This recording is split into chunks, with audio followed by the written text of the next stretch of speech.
Hey guys, today we have Ashwin and he is having total 4 years of experience in Java, Spring Boot and microservices. And guys, those who want to give same free mock interview, please fill out the form below in the description. So now let's get started. Hey, hello Ashwin, how are you? I'm good, sir. How are you? Yes, I'm also good. Shall we start? Yeah, sure. Okay. Can you please introduce yourself and your recent project in brief? Sure. So, as you know, my name is Ashwin Solanki. I am from Rajkot, Gujarat, and I have total 4 years of experience in Spring Boot. Actually, total 7.2 years of experience, but started my career with the Android development, and later on, I jumped into the full stack development. My recent Okay. projects are the, Excel sensor handling and the kind of the logistic system management, Mm-hmm. where I build a couple of modules, you can see. Okay. So your recent project is based on Java Spring Boot, right? Yes, sir. Okay. So may I know the Java versions and Spring Boot version that you are using in your current project? Uh, yeah, sure. So right now we are using the Java 17 in our project. Java 17. And what about Spring Boot version? Spring Boot, previously it was 3 point something, but now it's 4 point. I Okay, think so you it's have not migrated to 4 point something version. Did you get any challenges while migrating? no migration. I didn't handle the migration. It was handled by my Okay, senior. so you weren't a Uh, part of migration. Okay, okay. So can you please walk me through the difference between hash map and concurrent hash map, and in what scenarios would you choose one over the other in a real application? Sure. So both are used for the key value store in general terms. Mm-hmm. But in terms of the concurrent hash map, it's like when you have the multi-threaded environment, you can choose it because it provides a segment level locking. I mean, lock over the bucket. It doesn't provide the guarantee, but it's ensure you have the latest value on another side. So both are Okay. using Hashtable, I mean internally, but only Mm-hmm. special thing is on the concurrent HasMap, you will have the segment-based locking and you will not have the concurrent modification exception while we are iterating and modifying. In the HasMap, you may have the concurrent modification exception if you are reading the same time and try to modify it on the same time. Okay. Got it. Okay, so what actually happens internally when two threads simultaneously try to write to the same bucket in a concurrent hash map? And how has the internal structure changed between Java 7 and Java 8 in concurrent hash map? So, in terms of the like the collision or writing at the same time on the same bucket, for example, if the hashes are equal, then Mm-hmm. in the after the Java 8, I mean they implemented the red black tree for the Mm-hmm. better management. That is the main difference between Java 7 and Java 8 in the hash map internal working. And when the hash map is equal, they also iterate through the keys and compares the Mm-hmm. key. So both keys are equal or not to find the exact position, or Mm-hmm. find the exact value for the exact location Okay. for that particular. Yep, yep. Yeah, that's correct. And also in Java 7, as you already told, concurrent hashmap use segment level locking, where each segment had its own lock, right? But in Java 8, segments were totally removed. It uses CS, compare and swap operations, and bucket level Yes, synchronization when yeah, required. So if two threads try to update the same bucket, one may succeed through CS while the other retries or waits for synchronization. Okay. yeah, right. Have you ever hit a concurrent modification exception in production? No, but in the past, when I was implementing, in the Mm-hmm. Android, I faced many times, and we generally once we got the experience, we know that this kind of situation will happen, so we prefer, fail-safe iterators over that time. Okay, got it, got it. Okay, so can you please tell me what is Java memory model and how does the volatile keyword actually work inside the Java memory model? Uh, right now, I don't know the theoretical answer on the Java memory model, but Okay. in terms of like a style keyword, it's ensure the visibility, and Mm-hmm. ensuring visibility means you will get the latest value on another thread. Okay. it ensures the visibility, not the atomicity. Uh, Mm-hmm. it was based for the like one time, right, like boolean flags. So Mm-hmm. when you write the value, it will be reflected same way, I mean latest value on the Mm-hmm. another side, but not when Okay. you have the like intermediate operation or other the kind of, I mean volatile keyword will be not work based over there. Got it. Got it. Okay, so yes, your volatile answer is correct, but let me tell you the overview of Java memory model. It basically defines how threads interact with shared memory and guarantees visibility and ordering of the operations. Okay. Hey guys, I want to share something important with you. Actually, Ashwin prepared from our interview preparation kit and cracked multiple interviews. We have also referred him to the multiple companies. So let me tell you, this interview preparation kit has four main parts. First is complete interview preparation material. It is a step-by-step material made by me, experts and MNCs interviewers. 99% of the questions asked in interviews are covered in it. Second is two real enterprise client projects. Code and video recorded sessions are there, and you can add this in your resume. Third is lifetime chat support. Here you can ask your doubts anytime. Fourth is referral support. Here we help you to get referred to the top MNCs. So basically, the material is organized as per your experience level and covers Java, Spring Boot, Spring Security, Spring Data JPA, microservices, Kafka, Maven, Git, coding questions, Stream API coding questions, and many more. You can buy just the complete interview preparation material or the full interview preparation kit with project supports and referrals. I have added the links in the below description. So now moving to our interview. And guys, before moving to our interview, since Ashwin is here, so we can ask for your feedback. So Ashwin, can you please go ahead? Yeah, sure. So, in terms of the preparation kit, I mean, generally most of the questions which asked in interview are from the preparation kit. So that's help a Okay. lot. I mean, you just have to recall your questions, and I Mm-hmm. think it will help a lot in the Okay. preparation. Got it. Got it. Okay. Thank you, buddy. Now moving ahead. What's the difference between comparable and comparator, and when would you use one versus other? So, I mean, both are used for the sorting, but Mm-hmm. comparable, it's like implemented on the natural sorting, implemented with the class level, Mm-hmm. where we have the generalized sort by the IDs and etc. But I mean, when you want multiple sorting, then you can use the another one. I mean, you can create the custom sortings and you can Mm-hmm. implement the multiple sorting on the same list. So Mm-hmm. that is the main difference. Another Mm-hmm. is the like method difference. Mm-hmm. One is having the compared to, where we only have the object of the another, I mean object of the another field, I mean another item, and another side we have the compare method where we are having the both of the objects and we have to compare it. Okay. Got it. What actually happens if your compare to method implementation is consistent with equal method? Uh, I'm not getting idea right now. Okay. Give answer in Yeah, the context of tree set or tree map. yeah, right. So no, still not getting. I Okay, mean, okay. I know. Yes, actually, it can cause serious bugs. Collections like tree set and tree map depends on compared to instead of equals to determine uniqueness. So if compared to return zero but equals return false, tree set may treat two different objects as duplicates and store only one of them. Yes, right. Okay. Okay. So tell me, why can a string concatenation inside a loop cause serious performance and memory issues? String concatenation, right? Concatenation inside So, a loop. I mean, it's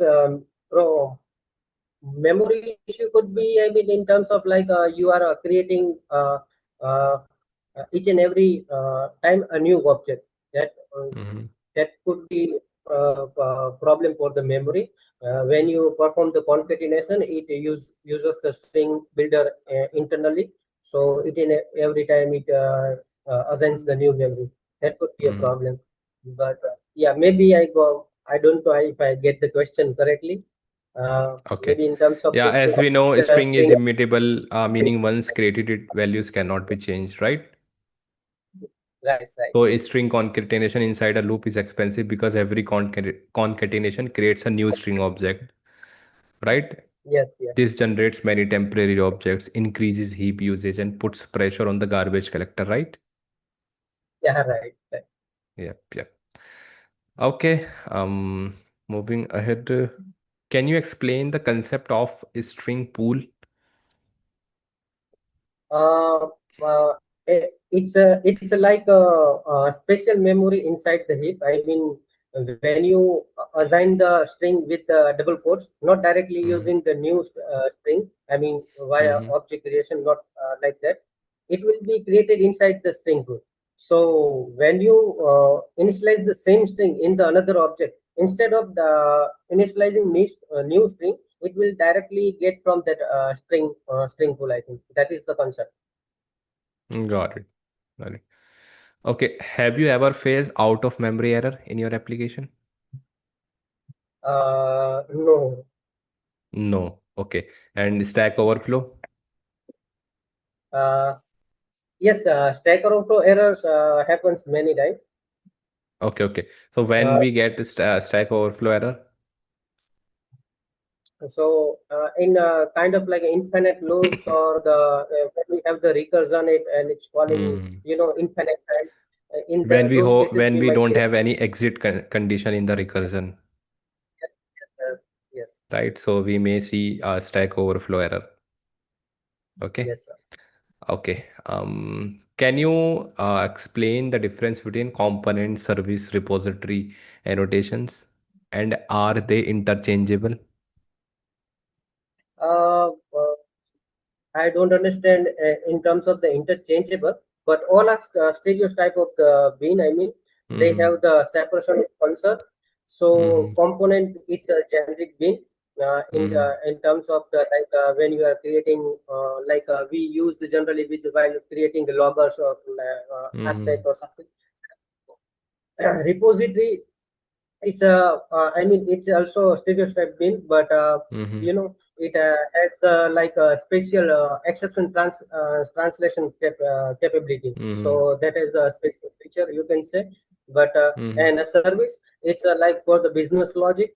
So it's all about like a separation of concept. I mean, whenever you are creating service classes, you can use the iterate service annotation. When you are accessing database and kind of performing database operation, I mean creating repository, uh, then you can Mm-hmm. use the repository operation. That is the Okay. difference. I mean, yeah. Yep, yep, that's correct. Okay, now let's move to the interchangeable question.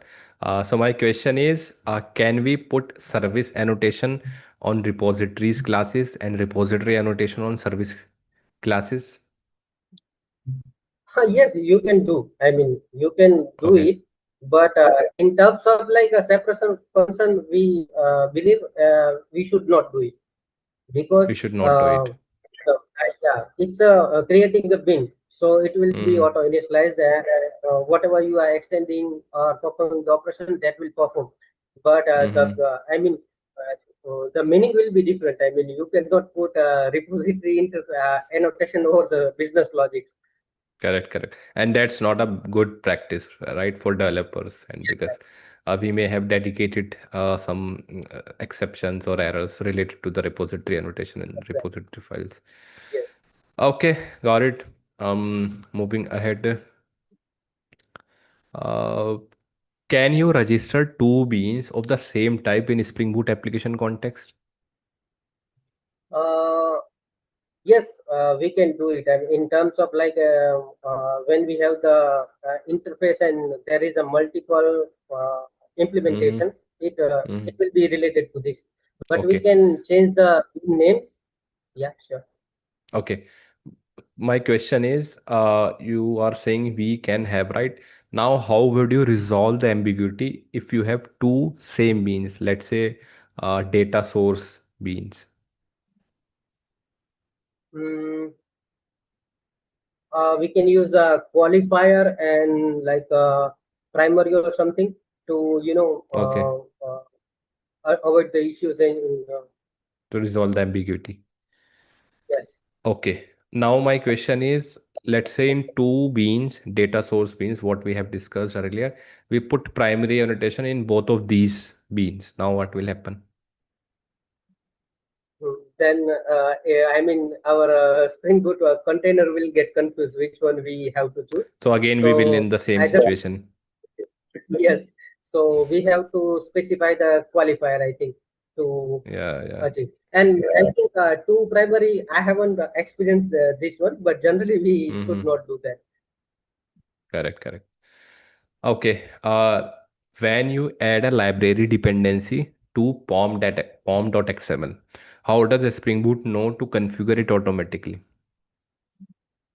Uh, I mean, there is a it will look for the auto configure classes if that present or not. To I mean, Mm-hmm. there is a condition property annotation if we know. So Mm-hmm. it will check of the particular property values or the particular class file is present or not to Mm-hmm. before configuring. So I think Correct, yeah, correct. internally it will like Yeah, yeah. Let me refactor your answer. Your answer is correct, but let me refactor it. Spring Boot auto configuration works through configuration classes package inside the starter dependencies, right? So when the application starts, Spring Boot scans auto configuration classes, evaluate conditions, create beans automatically when condition matches.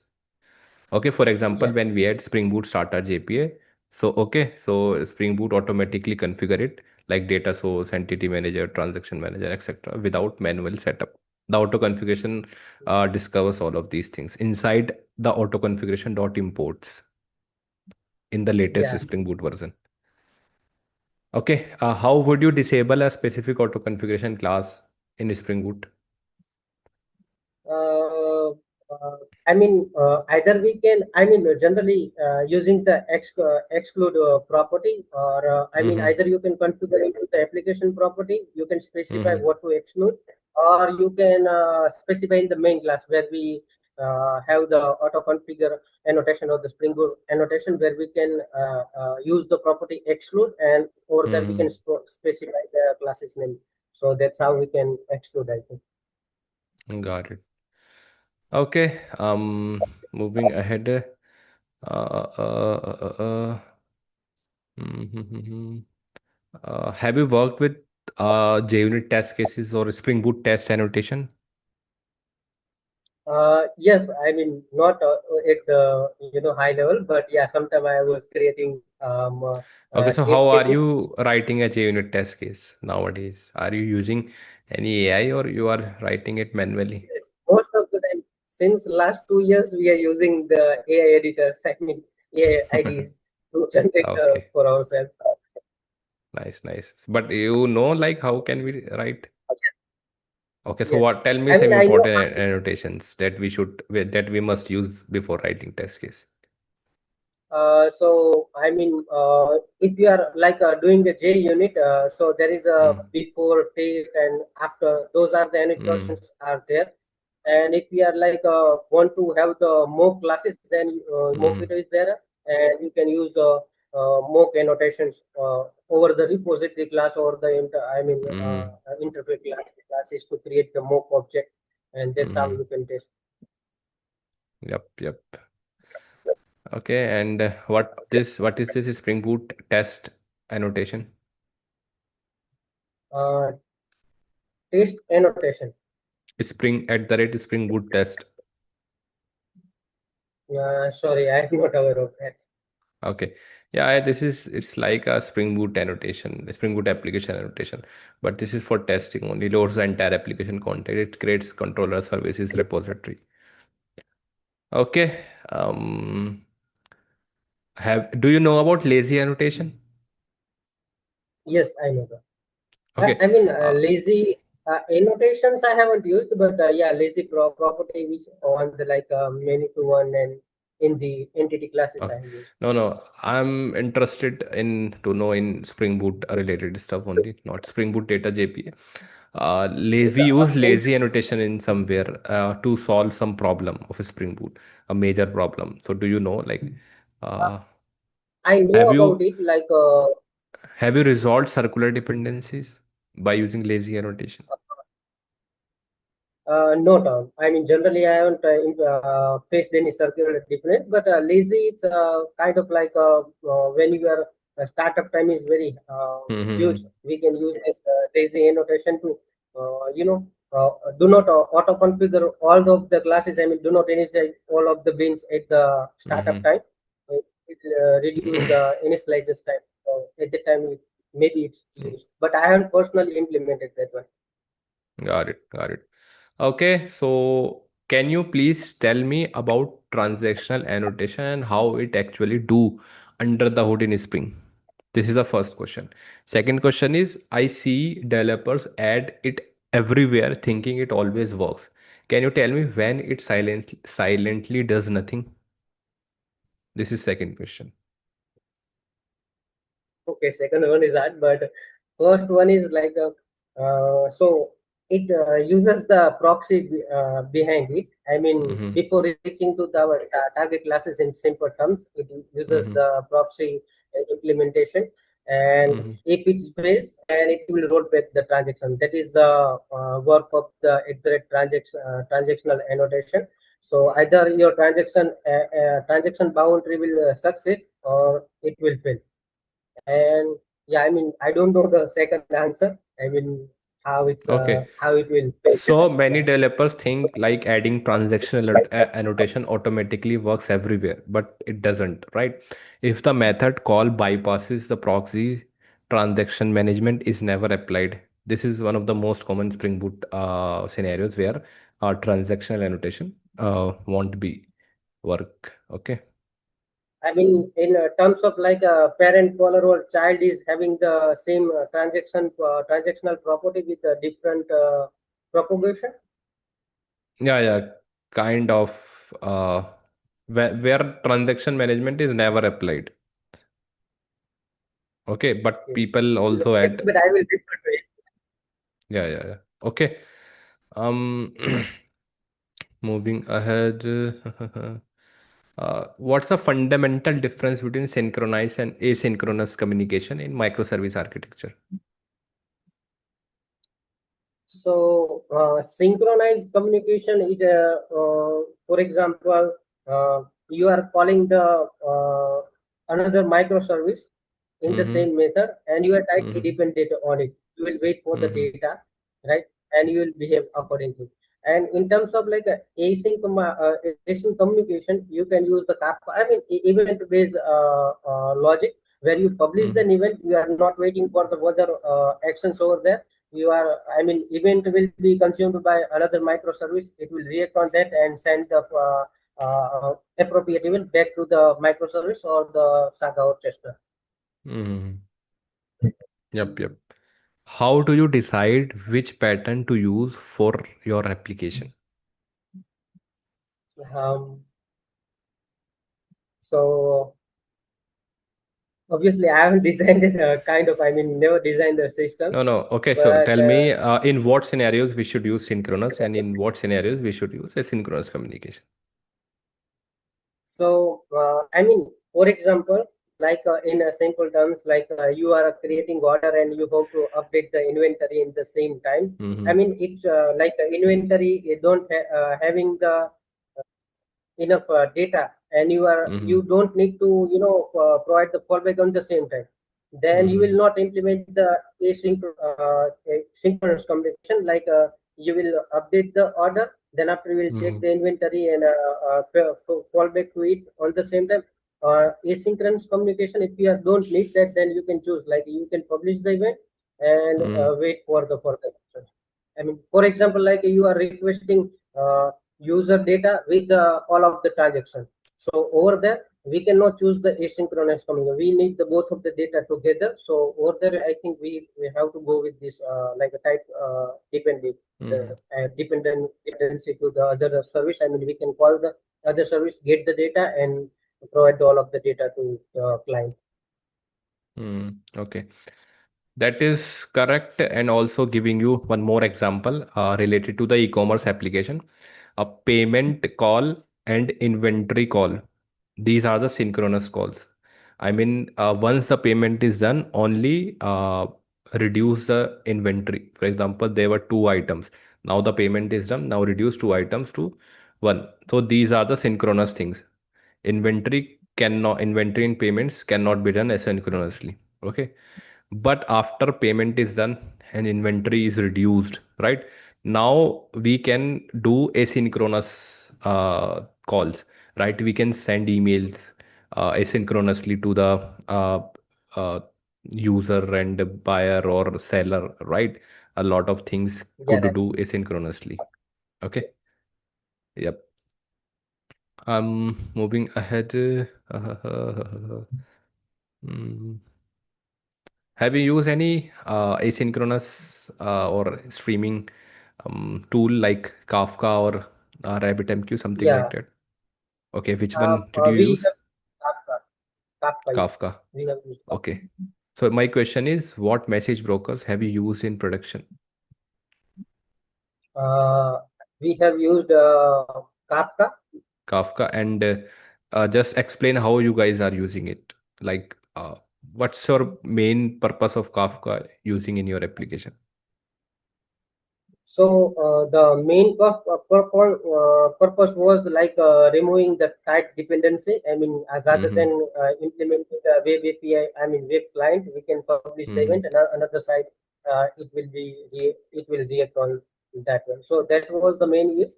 I think according to my understanding, and the Saga orchestration. I mean, we had the central server, which I mean Mm-hmm. orchestration. Sorry for the pronunciation. It Yeah, was yeah, it's fine. implemented by a senior. So Mm-hmm. I don't know the whole system, but main thing was to remove this API web client implementation rather than tightly Mm-hmm. dependent one. Got it. Got it. Okay. Let's move ahead. I just want to know the circuit breaker pattern in detail and what are its three states and what triggers the transition between them. Okay, so circuit breaker, the main benefit is like you want to provide the fallback response. You can implement the Mm-hmm. circuit breaker. You can provide the fallback response. I mean the default response. Mm-hmm. There is, I mean, Okay. three states was the open. I mean closed, open, and half open. So that was the main three state. So open will happen when I mean even after retrying it was completely failing, I think. Mm-hmm. And half open will happen when some of the retry it's executing, so it will consider as a half open. And closed Mm-hmm. means like it's a healthy and nothing is failing. So it will first it will have the closed state. If it's partially failing, then it will go on the half open, and if it's completely failing, then it will goes on the closed state. And between close and half open, I mean it will be like a continuous iteration, and based on the situation it will move to the another stage. So that's how it works, I think, internally. Yep, yep, that's correct. Okay. Have you configured resilience for your histories in your production? uh, Yes, yes or no? I haven't Okay, no, you have I not haven't configured, configured. but there is a retry backup and other things are there to configure, I think. Okay, got it. Okay, so let's say you have a business transaction between three services, payment, inventory, and shipping, right? Payment succeeds, inventory update succeeds, but shipping fail. So how would you handle consistency without a distributed log or two-phase commit? uh, So, I mean, we can provide the fallback event. I mean, the event which is generally considering like the particular action is paid. So, another dependent service or parent service will perform the action. That was there is Hmm. another pattern called, I mean, Saga Outbox or I mean, yes, Outbox pattern, where we will, I mean, directly do not publish everything. If the Hmm. transaction gets succeeded completely, then after our another like another uh, logic is that Hmm. which is listening on or reacting on that particular outbox table, and it will send Hmm. the particular events. So that's how we Yep, yep. can achieve the correct structure. Correct, correct. And I think Saga pattern would be the best choice here, right? And Yeah, also, we have talked about Saga pattern. Also, I just want to know the choreography and orchestration approaches in Saga pattern. yeah. So choreography, simple difference is one hand you are not having in the central logic, and in the Mm-hmm. orchestra you will have the central logics. I mean, Mm-hmm. the benefit is, I mean, client don't know what to do further. Orchestra, our main server, I mean, centralized server knows what to do Mm-hmm. further. And I mean, in the orchestra, we our topics will be command for Mm-hmm. orchestra to. I mean, it will be command and it will decide what to do. So the benefit is Mm-hmm. like a centralized topic you can track easily. And another thing is in future, if you have the another dependency, if you want to Mm-hmm. also implement more on events, then you can implement in the orchestra. Mm-hmm. So our microservice will don't need to know what will happen further. Our orchestra will know like what to do further. Got it. Okay. Okay, so let's say you have a service that sends notifications via email, SMS, push, and Slack. Okay, a new notification channel gets added every quarter. How would you design your code changes so that we can add a new channel require zero changes to your existing code base?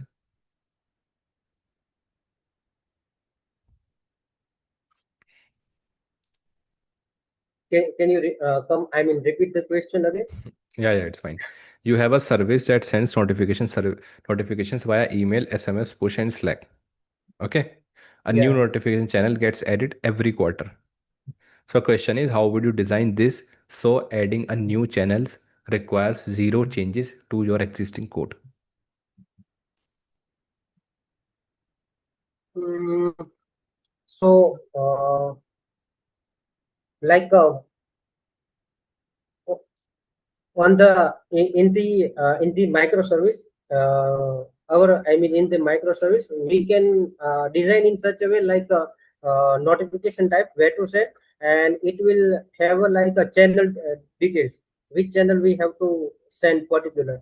So whenever we publishing the event, Okay, so we I'm will have the looking your answer related to some design patterns or some principles of core Java or Spring Boot.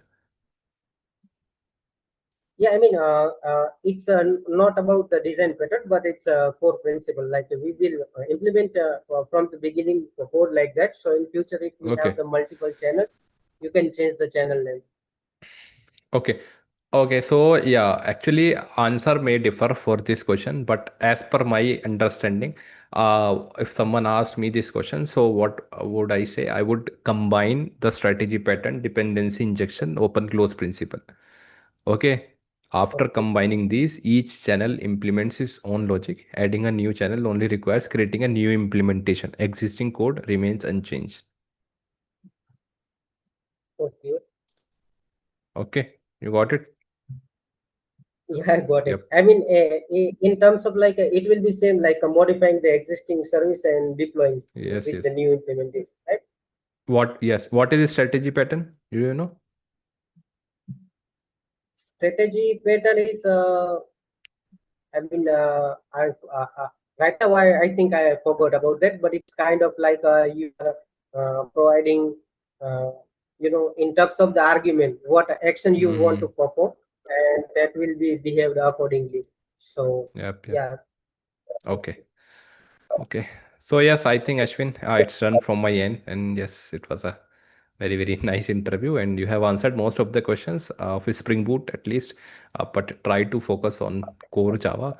I felt like you were lacking in tricky questions of core Java and few scenario based, but otherwise overall it is good.